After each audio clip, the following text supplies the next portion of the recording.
I could take Timekeeper is gonna but love no. me! You will perish.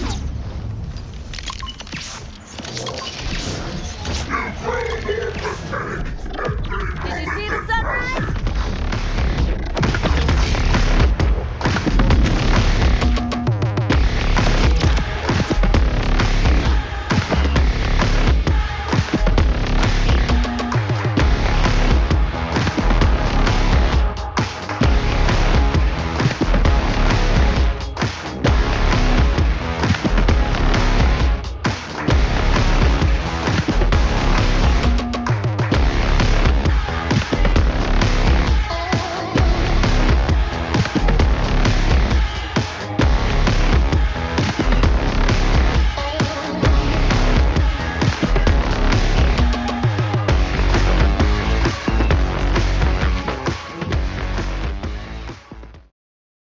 What's going on, guys? Cowgirl here with another Borderlands 4 video.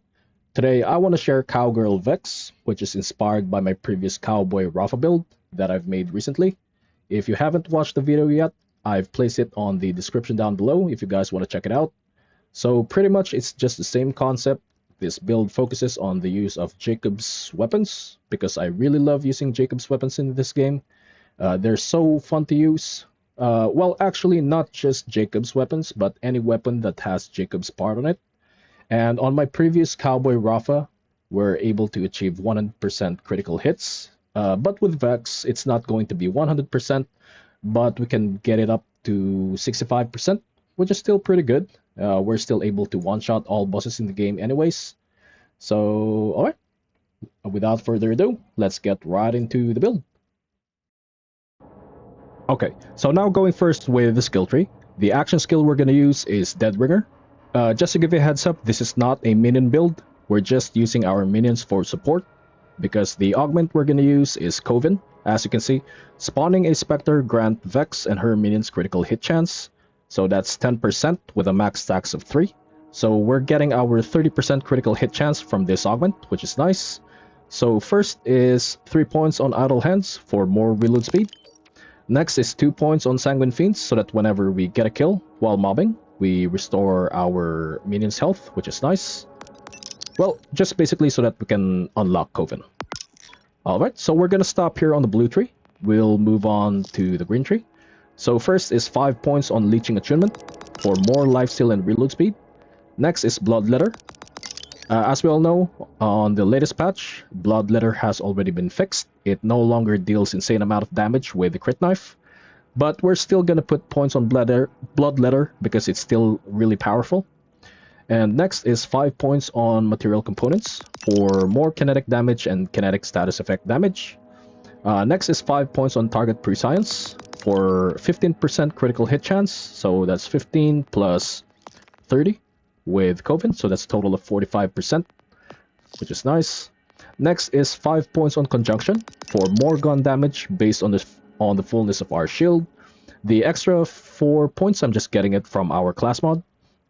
Next, for the next 5 points, you can go with either of this. It's not really important. I'll just place it here on Grave Vitality. Next is 5 points on Essence Leech for more lifesteal. And of course, 3 points on Bloody's Power. As we all know, this skill is really powerful. That bonus kinetic damage based on our lifesteal, you definitely want this.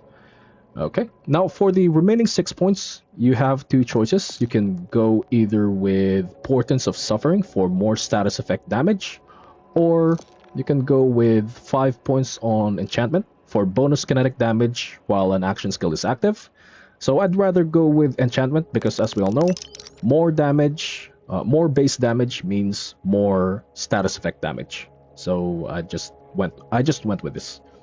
Okay, and for the remaining 1 point, I just put it here on Portents of Suffering for that extra 7% status effect damage with our Bloodletter. Okay, so that's it for the skills. Now moving on to the gear. As I've said, any Jacob's weapons that you like works with this build, or any weapon that has a Jacob's part on it works. But for me personally, I really love using Jacob's weapons. It's pretty much just like my Rafa build. I love using the Hot Slugger or the Hellwalker while mobbing, or the Balor. And for bossing, you only need one weapon, which is the Spread Launcher. It's really powerful. I only have two because there are bosses that has two phases, like for example the Timekeeper, which has the first phase and the second phase. And for the rep kit, we're using a mini triple bypass with an amp augment. On use, grants increased damage of the next shot by 200%, which is really good in bossing. Next, for the class mode, we're using a Teen Witch. As you can see, when Vex has maximum health, her lifesteal partially applies to shields, and when Vex has maximum shield, her lifesteal partially grants overshield. And this really synergizes well with the shield that we're using, which is the What's for Dinner. When overshield is active, grants 25% shock damage, and we also have an amp augment. When energy shields are full, shots drain 35% of those shields for 150% gun damage. So we'll always take advantage of this passives all the time because of our class mod. Okay, and for the enhancement, any Jacob's enhancement will work as long as you have the Piercer mod. As you can see, guns with Jacob's licensed parts have a 20% chance to grant a critical hit. So the 20% plus the 45% from our skills, so we're getting a total of 65% critical hit chance. Okay.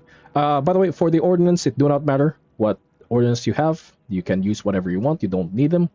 The crit knife is actually basically useless right now because, as we all know, crit knife has already been nerfed. As you can see, it no longer gives guaranteed 100% critical hit chance for 5 seconds, but they just put it down to 30%. And just to give you a heads up, the 30% chance is not additive to your overall critical hit chance. So instead of it helping you in increasing your critical hit chance, is whenever you hit an enemy with a crit knife, your 65% critical hit chance will just go down to 30% a critical hit chance. So it's basically useless right now. Okay, and now moving on to the firmware. 3 points on Deadeye for more critical hit damage. By the way, speaking of Deadeye, the third tier, as you can see, every critical hit grants 15% critical damage per stack. Your fake crits can stack this up. However, you will only be able to take advantage of the extra damage from the third tier whenever you hit an enemy, whenever you hit the weak point of an enemy. So as you've noticed on the first part of my video, I'm still trying to aim for the weak point of the bosses so that we can take advantage of Deadeye. Okay, and for the next firmware, we're just using 2 points on high caliber just for that extra 10% gun damage. And now moving on to the specialization, bullet train for more gun damage. Next is in the zone for more gun damage and critical hit damage whenever we aim down sights.